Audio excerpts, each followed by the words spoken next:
মানুষ একেবারে পিঁপড়ের মতো জন্মে যাইব। আরে বাবা রে, তা তো জমবই।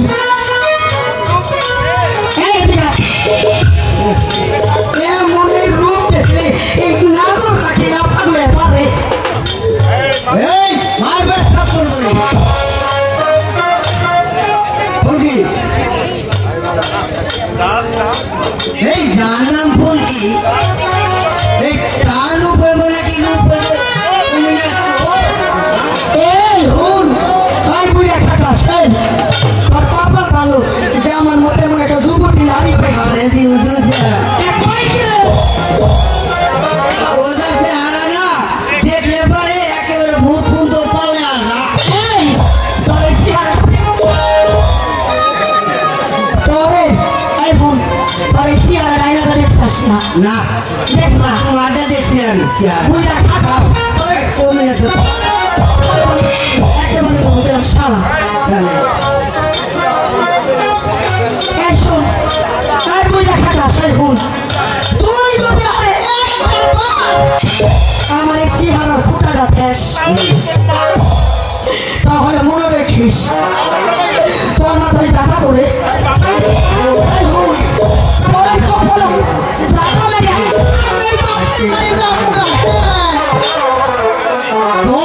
হারাম জাতি বানাই দিন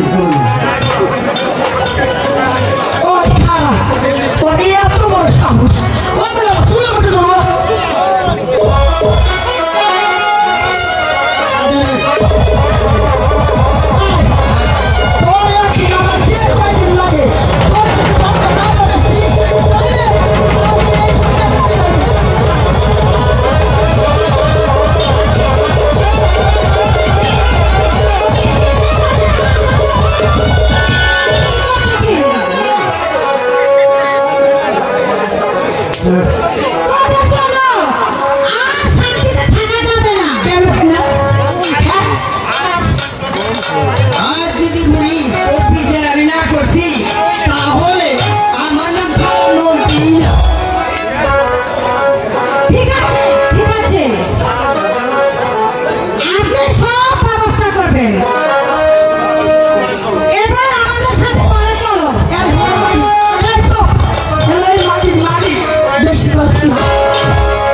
শ্রীকৃষ্ণ কুঞ্জ বলে তোমার জন্য অপেক্ষা করছে।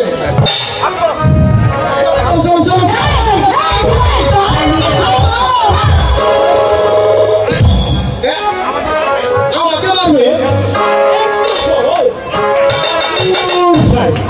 মারবেই তো।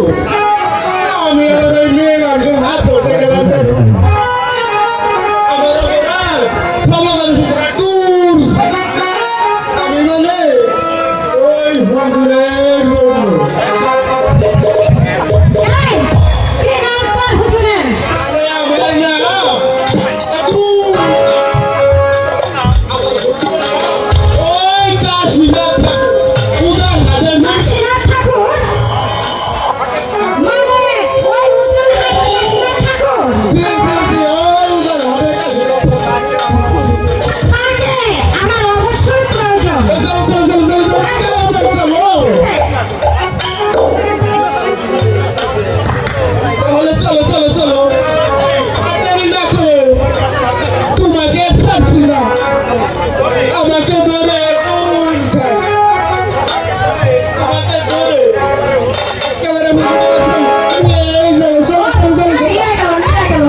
বারবার জমিদার শুনে পড়ো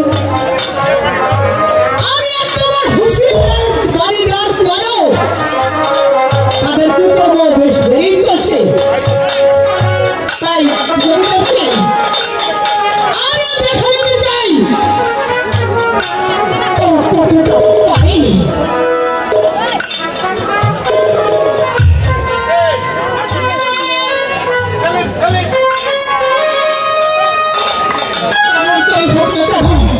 জমিদারকে ধ্বংস করতেই হবে নইলে যে গরিবরা কিছুতেই শান্তি পাবে না কিছুতেই গরিবরা রেহাই পাবে না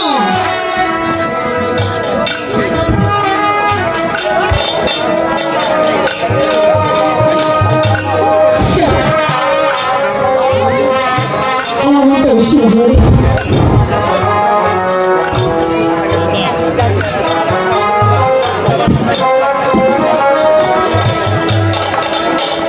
আমি এত পথ খুঁজে এলাম তবু আমি আমার সোনাবারে দেখা পেলাম না তবে কি তাকে আমি কোনোদিনই খুঁজে পাবো না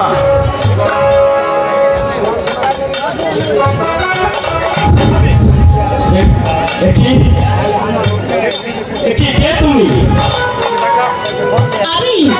আমি ডাকাত কিন্তু তুমি উজির পুত্র সেলিম না হ্যাঁ আচ্ছা তুমি দর্শিকার না সোনাবাকে ভালোবাসো তাকে সত্যি হ্যাঁ হ্যাঁ হ্যাঁ সত্যি কিন্তু তুমি আমিও যে সোনাবানকে ভালোবাসি না না কেন এ কোনো দিন হতে পারে না কারণ সোনাবান আমার সারা জীবন শুধু আমারই থাকে পৃথিবীর কোনো শক্তি নেই আমার বুকে থেকে আমার সোনাবানকে কেড়ে নেয়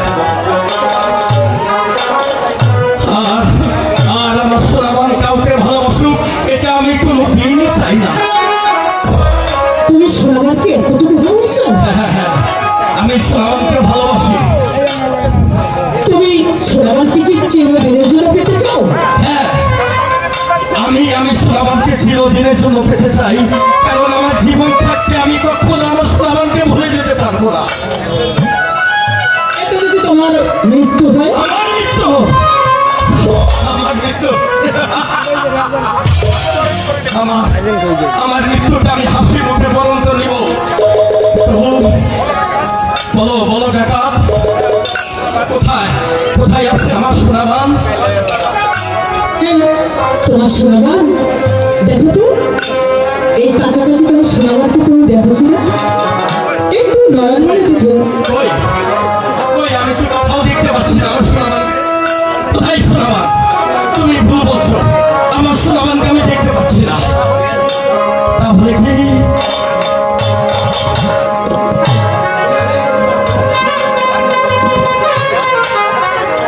তাহলে সোনাবান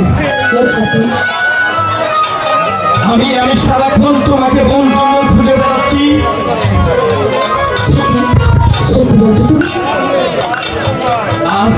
আজ থেকে আর ভোজন নয় তাহলে কি বলবো তুমি আমাকে সেলিম আজ তুমি আমাকে বলবে জীবন সাথী জীবন সাথী কারণ আমি তোমাকে চিরদিন আমার পাশে পাবার আশায় আমি মন দিয়েছি আমাদের রাজ্য আমি ছেড়ে এসেছি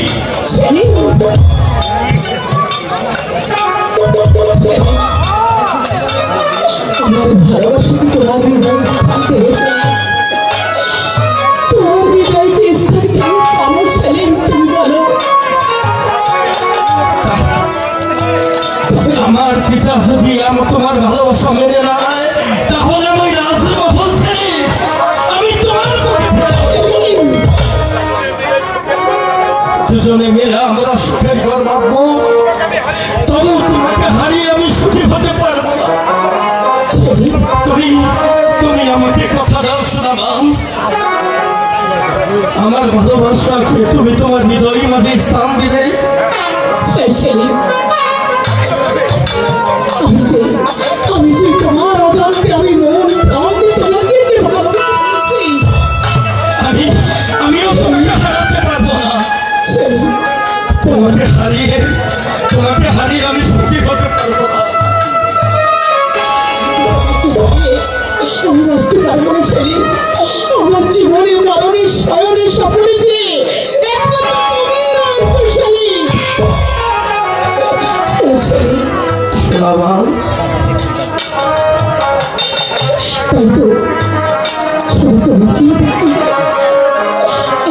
আমার চোখে দেখা যাচ্ছে সেলিম, শুধু যে তোমাকেই দেখি। কত যে তোমাকে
সেলিম সেলিম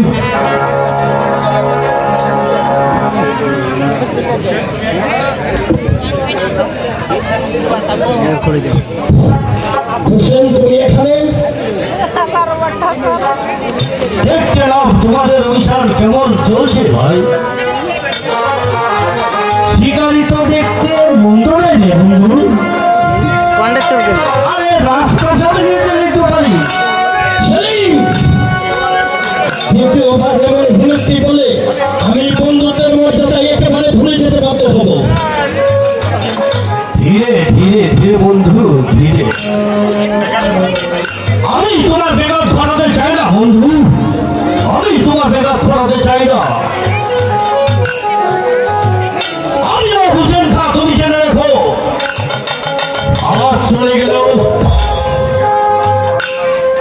এই শিকারকে আমার রাজ বলেন দাঁড়িয়ে ছাড়ছি না দাঁড়িয়ে ছাড়ছি না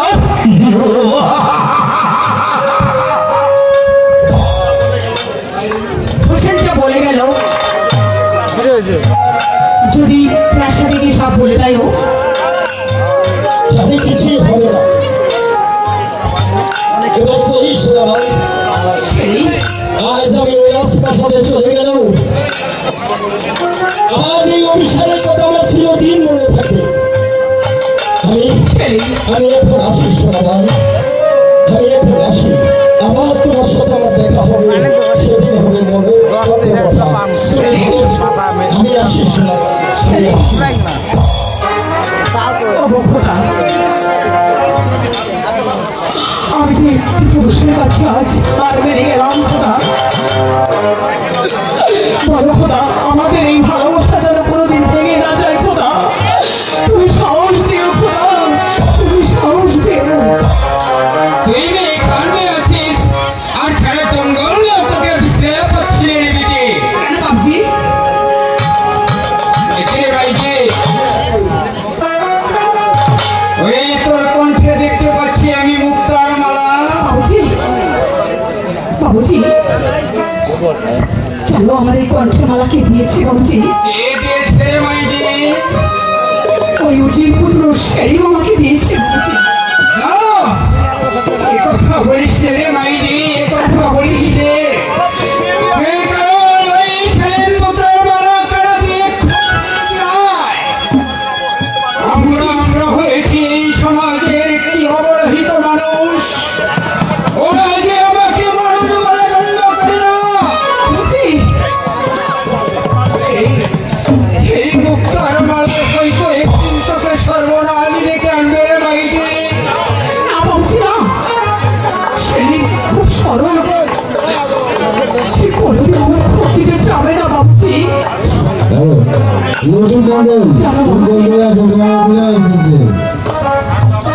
এই হাতটা যে আমার খুবই পছন্দ হয়েছে বাবুজি এটা যে আমি অতির যত্ন করে রেখে দেবো বাবুজি ও তাহলে আমি বুঝে পেরেছি রে মাইজি ওই উজির পুত্র তোকে একেবারে বশ বানিয়ে ফেলেছে বাবুজি বুঝবে বুঝবে বেটি একদিন বুঝবে ওরা হলো প্রত্যেকবারে হারিয়ে ফেলেছে বাবুজি তবু আমি তোকে বলছি রে মাইজি তোর এই পথ থেকে সরে আসতে বলেছি রে মাইজি তোর ওই যাওয়া কোনো দিনই পাওয়ার নয় রে মাইজি বাবুজি দিনই পাওয়ার নয় কেন বাবুজি তুমি এই কথা বলছো এটি অনেক কথা রে মা তুই তুই এই মুহূর্তে ঘরে চলে যা ওই সময় হলে আমি তোকে সব খুলে বলবো রে মা ঠিক আছে বাবুজি আমি তাই যাচ্ছি কি আশ্চর্য খোদা তাআলার নিয়ে বুঝে বড় যায় আজ যার ছিল শত্রু সেই শত্রুর সামনে আজ তার মেয়ের সাথে বসে আমি কিছুই তো বুঝতে পারি পারছি না এর শেষটা যে কোথায় হবে। যে কেউ যখন জানতে পারবে একে অথবা অপরের শত্রু, তখন যে ভালোবাসা ভেঙে একেবারে চৌচির হয়ে যাবে, বিলীন হয়ে যাবে তার মানুষত্বা। কিন্তু আমি তো এখন কিছু বলতে পারছি না। খোদা, তুমি আমাকে সত্যি পথ দেখিয়ে দাও। খোদা, তুমি আমাকে সত্যি পথ দেখিয়ে দাও, সত্যি পথ দেখিয়ে দাও।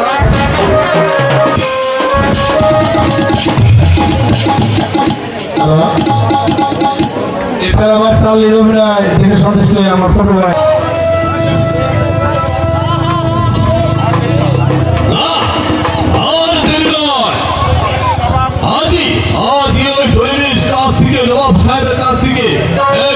সই করে নেব। শুভ কাজে বিলম্ব হলে বিঘ্ন ঘটাই যে স্বাভাবিক।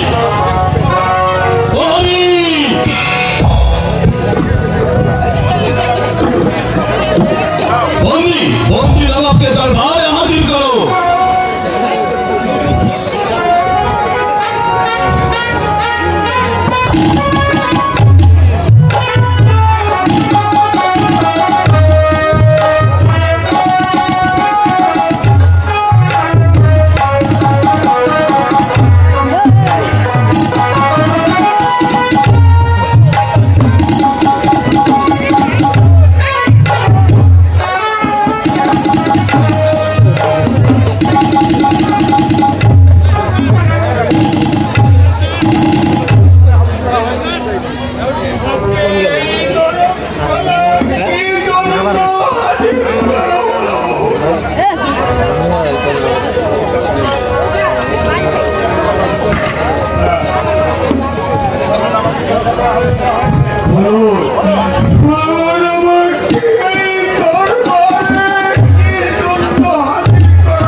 যদি তুমি এই দলিলে খানা সই করে দাও,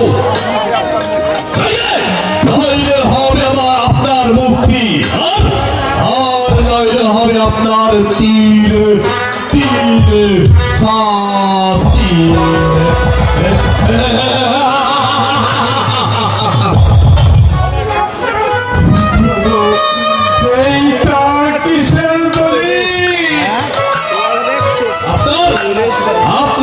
আপনার বন্দি অবস্থায় শূন্য রাখা যায় না, তাই আমি অস্ত্রে বসে এই সারা রাজ্যটা পরিচালনা করতে চাই।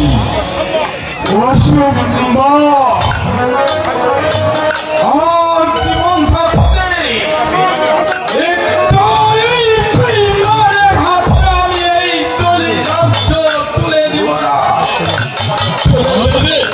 তাহলে যে আপনাকে মরতে হবে।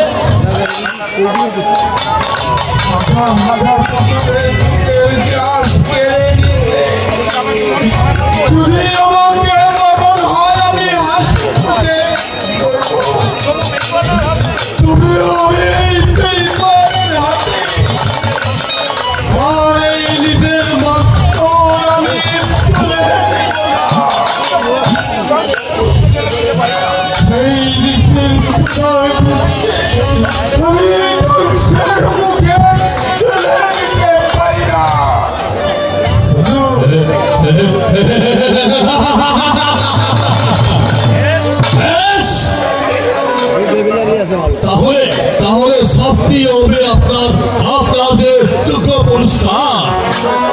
কোথায় কোথায় সেনাপতি দৌলত খান?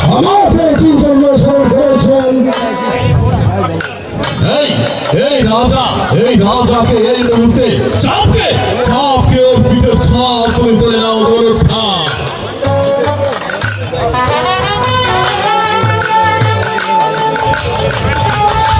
শাস্তির জন্য তৈরি হয়ে আউদাস্য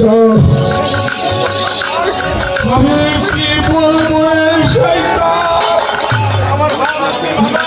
আজ আমার হাত দুটি ভালো নইলে এই হাত দিয়ে তুই আমাকে চাবুকের পর চাবুক মারবি আমি কাল সেই হাত দুটি রাখিয়ে দিতাম আর পূর্বেই তোকে আমি চাপিয়ে পিঠে ছাল তুলে দেবো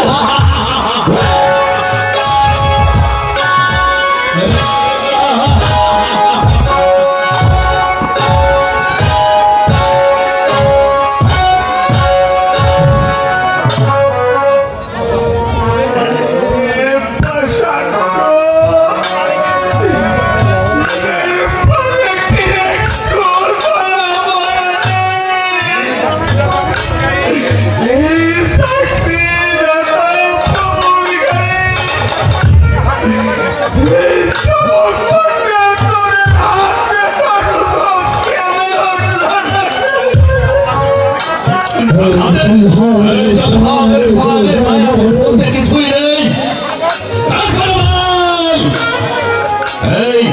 এই ধরিনের খারাপ সই করবি কি না এই সেকান্দার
ছাগলের কিরা খায় যাও তোমার চাবুক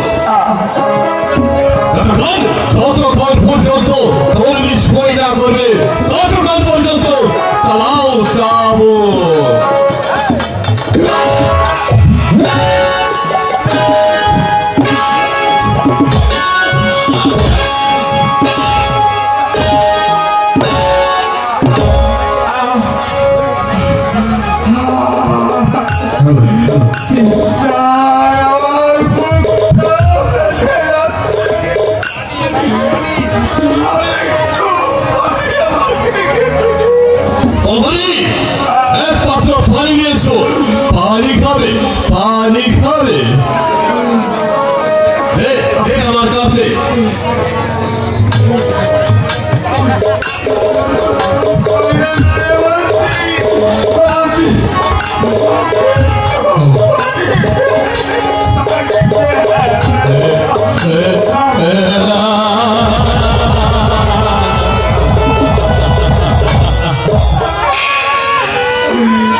আমি আপনার জন্য পানি এনেছি যে হবে না এই দিন আপনি পানি পান করুন এই দিন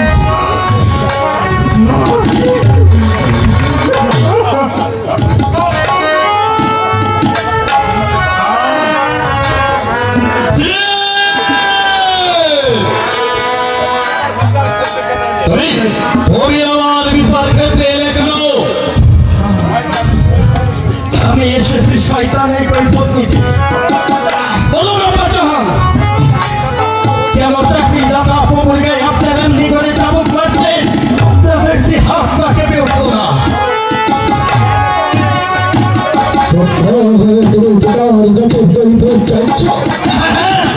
আমি পুত্র হয়ে পিতার কাছে কৈফিয়ত চাচ্ছি। শুধু কৈফিয়ত নয়, একটি নিমুখ কালামের কাছে,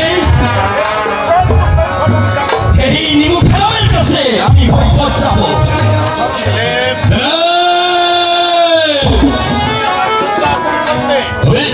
তুমি আমার বিরুদ্ধে আচরণ করলে আমি পুত্র বলে তোমাকে আমি ক্ষমা করবো না। আমি জানি আপনি হুজুর, আমি যদি আপনার বিরুদ্ধে অস্ত্র ধরি তাহলে আপনি আমাকে ক্ষমা করবেন না, এটা আমার বেশ ভালোই জানা আছে। তবে এবার আমি বুঝতে পেরেছি অস্ত্রের লোভে, রাজ্যের লোভে নিজের চাকরিদাতা পপুলগায় আপনারা নিজের চাবুক মারছেন। আপনারা মানুষ নয়, আপনারা শয়তান। আর এই সারা রাজ্যময় জ্বালিয়ে তুলেছেন একটি অশান্তির আগুন, আর এই সারা রাজ্যময় তুলেছেন অশান্তি। তবে আমি যাবার বেলায় আপনাদেরকে এই কথা বলে রাখি, আমি সেলিম জীবিত থাকতে আপনাদের মনের আশা কোনোদিন পূরণ হবে না। এই শয়তানের শাস্তি আপনাদের একদিন পেতেই হবে। আর এই শয়তানের অস্ত্র ধরতে আমি কোনোদিন দ্বিধা করবো না। আমি আপনাদের শাস্তি দেবই, চলুন যাব না, চলুন। কোথায় নিয়ে যাচ্ছ তুমি? আমি তাকে এই রাজপ্রাসাদের বাহিরে নিয়ে যাব। কেন? মুক্তি পেয়ে এই রাজ্য ছেড়ে অন্য কোথাও চলে যাবে। আমি তোমাকে যেতে দেব না। আমি আপনাকে নিয়ে যাবো। আপনি কেন শব্দ হবে না? যা আপনাকে আমার হাত থেকে মুক্ত করে আপনাকে আমার হাত থেকে ছুটিয়ে দেবে।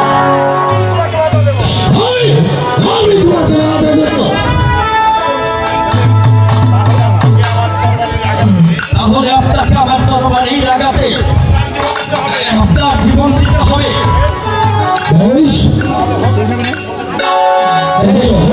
তাহলে হয়ে যাচ্ছে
বন্দীকে কারাকক্ষে নিক্ষেপ করো।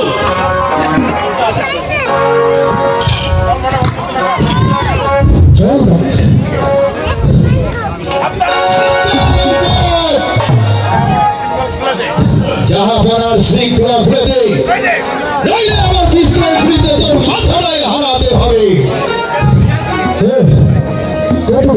বেঈমানের জম সারাদিন শৃঙ্খলা খুলে দে বলছি।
শয়তানের দল,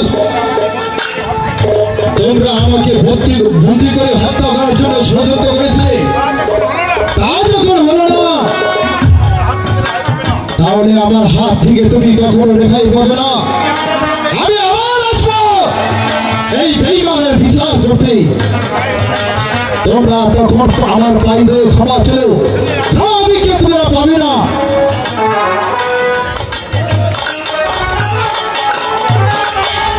তবে আবার বলে যায়, আমার শান্ত দরবারের আঘাতে তোমাদেরকে হত্যা করে তামাম দুনিয়াবাসীকে জেনে যাবে বেঈমানের শাস্তি মৃত্যুদণ্ড, মৃত্যুদণ্ড।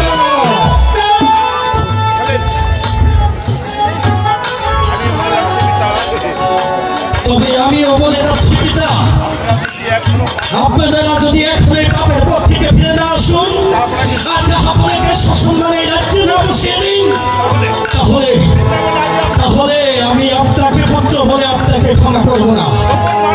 ওই প্রবল মান মর্যাদা রক্ষার্থে আপনাদেরকে হত্যা করেন। আমি দুনিয়াবাসীদেরকে জানিয়ে যাব এই ফিরোজ শাহ বেঈমান হতে পারে, কিন্তু নিমুখারাম নয়, বেঈমান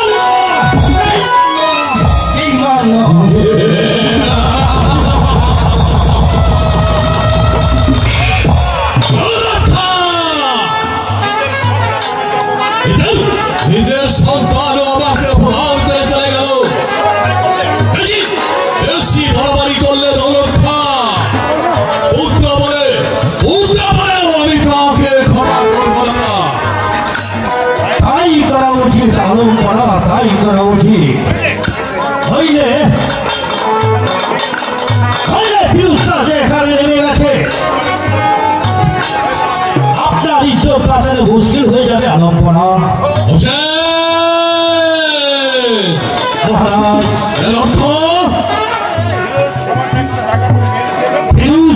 সামান্য একটা ডাকাতের মেয়ে প্রেমে বলে তার হিতাহিত জ্ঞান সে হারিয়ে ফেলেছে।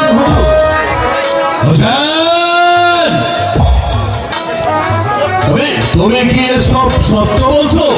হ্যাঁ, আমি কিন্তু মাত্র মিথ্যা বলি নেই হুজুর। তুমি কি চক্ষে দেখেছো হোসেন? হ্যাঁ দেখেছি পিতা, আমি চক্ষে দেখেছি। প্রয়োজনে আজই তার প্রমাণ আমি দিতে পারবো পিতা। আর যদি পরিমাণ মিথ্যা হয়, কঠিন শাস্তি দিলে পিতা আমি মাথা মেরে নেব মহারাজ।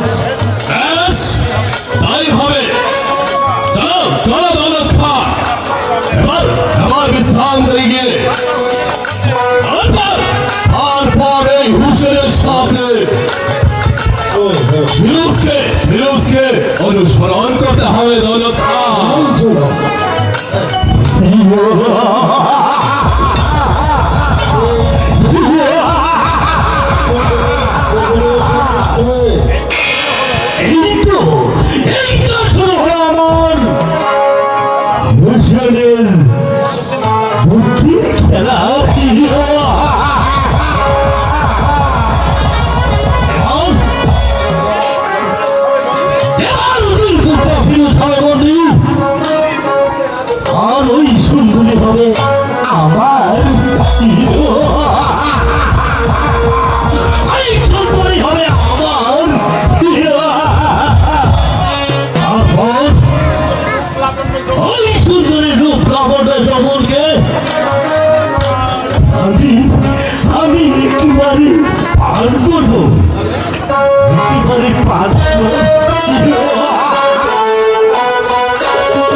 আসো না না তারা কাছে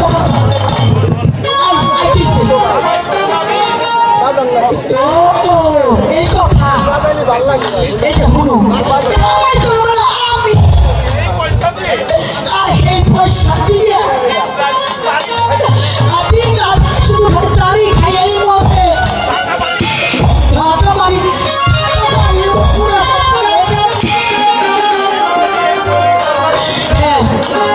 ও আপনি কে এই যে দড়ি দিয়ে আজকে আজকে নিজের জানে শেষ করে দিই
Yeah.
যাস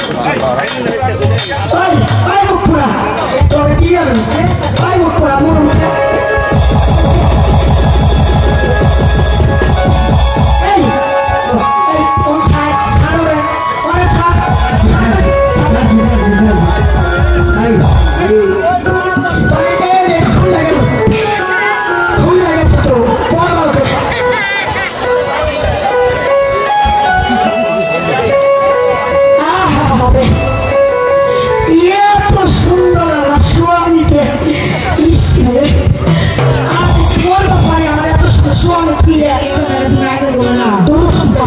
কত চিন্তা করছিলাম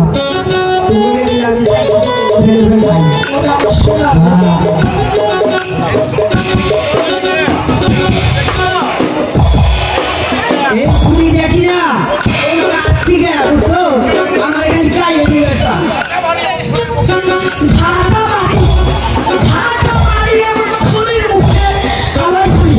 তুই আমার দাদাই না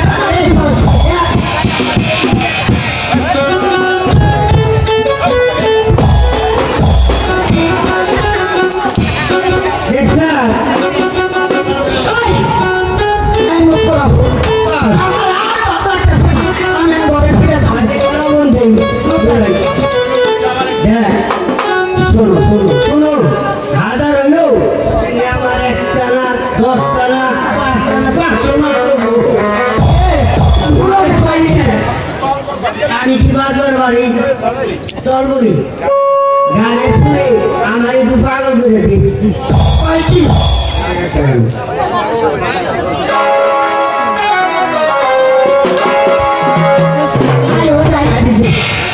চলো যাই চলো চলো যাই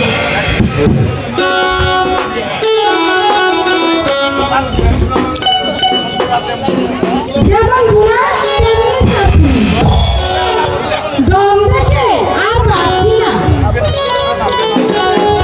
না বেলাটা শেষ হয়ে এলো এখন আমি ঘরে ফিরে যাই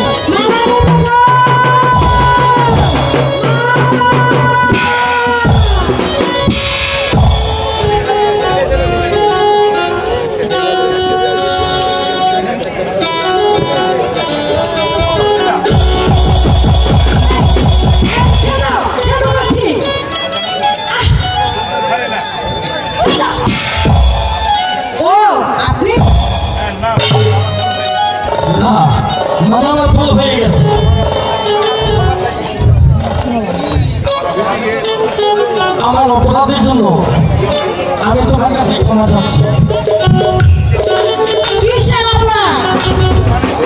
মানে বিশ্বাস করো আমি ভেবেছিলাম আমার সোনাবান এখানে দাঁড়িয়ে আছে। হ্যাঁ হ্যাঁ তুমি তাকে চিনো না?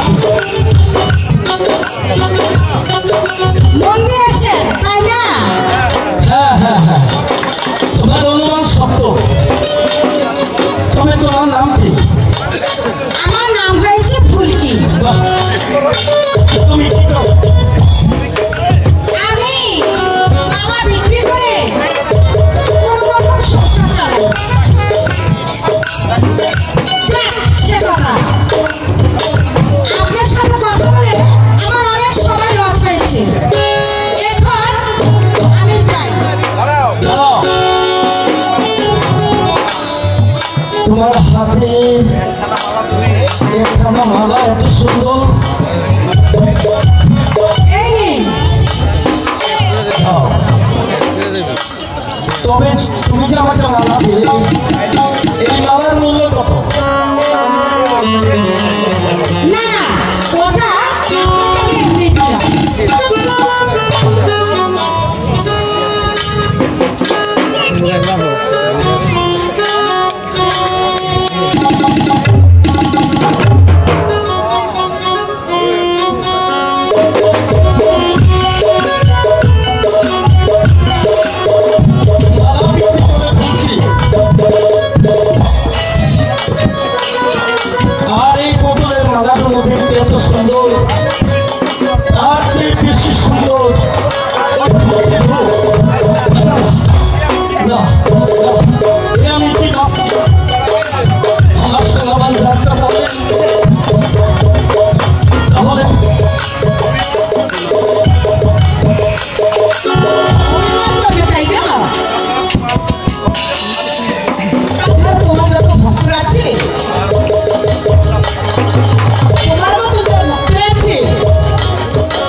এই মালাটা অনেক সুন্দর, তাই আমি আমার নিজের হাতে এই মালা খানা তোমার কণ্ঠে আমি পরিয়ে দিতে চাই। তুমি আমার কাছে আসো সোনাবান,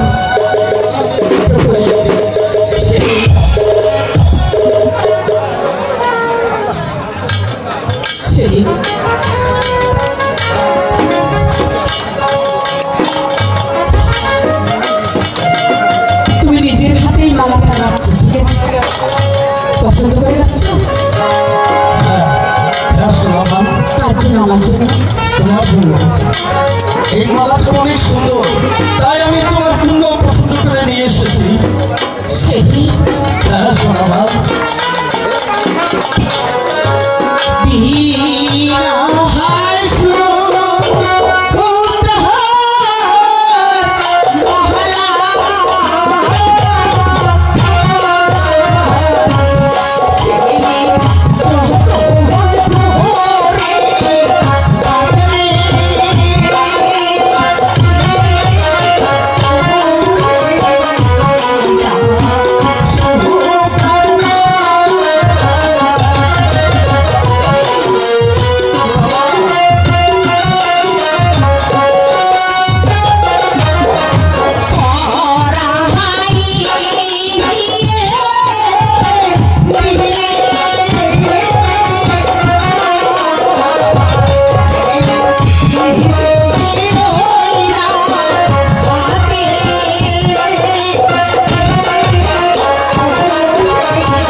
আমার গলে বরমালা পরিয়ে দিয়েছ,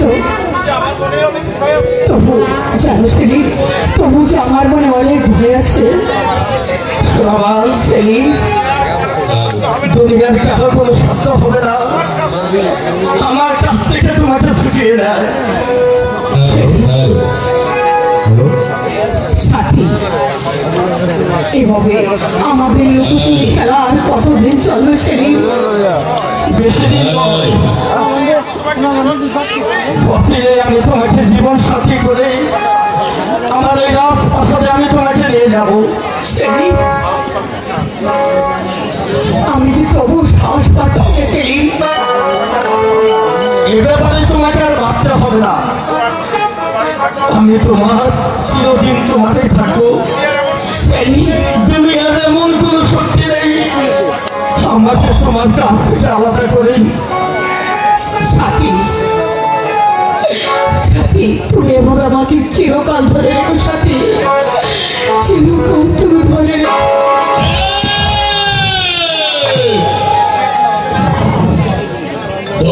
তুমি এত ছেড়ে গেছো, হয়ে সামান্য একটা ঢাকা দেখে না না না না না, এ আমার ভাবতো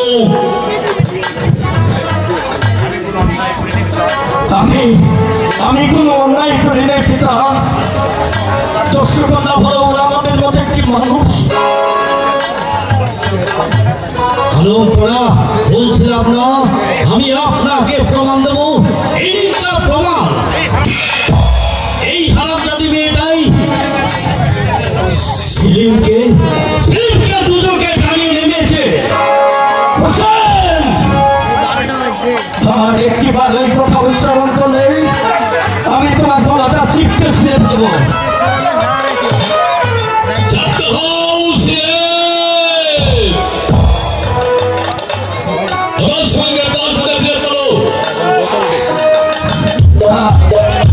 আমি কখনো ফিরে যাব না।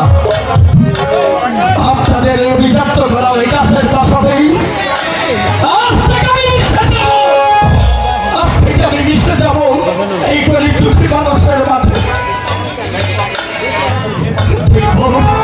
আমি পৃথিবীতে বাঁচতে থাকতে দেখবো সত্যিকারে বিচার কে মানুষ আর কে একটি অমানুষ। ও তাহলে তুমি যাবে না? না,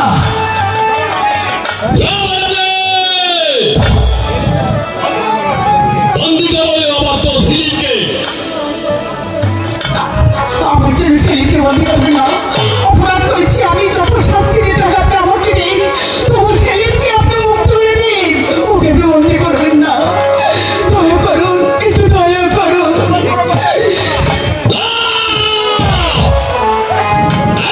শয়তানি, আমি তোর কথা ক্ষমা করবো না।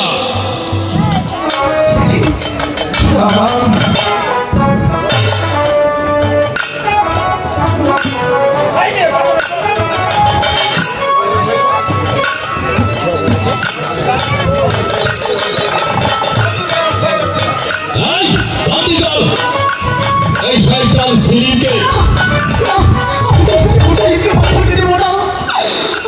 আমার সেলিমকে বন্দি করবেন না, একটু দয়া করুন।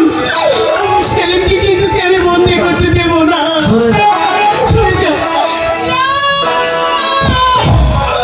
ও দয়া করবো